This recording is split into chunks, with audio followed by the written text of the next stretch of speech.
I'm afraid a very common mistake that we see when we coach people is they come along with presentations, slide decks, which are just way overcomplicated.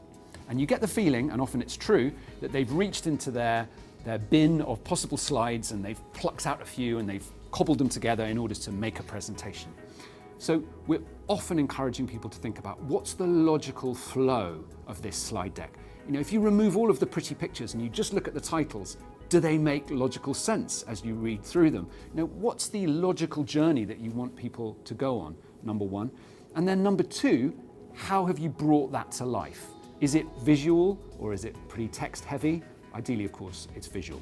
And I think the third thing that often goes wrong is people really muddle up visual aids with takeaways. Now, a good takeaway pack is designed to be read on its own, but good visual aids are not so easy perhaps to read on their own, but they're simpler, they're cleaner.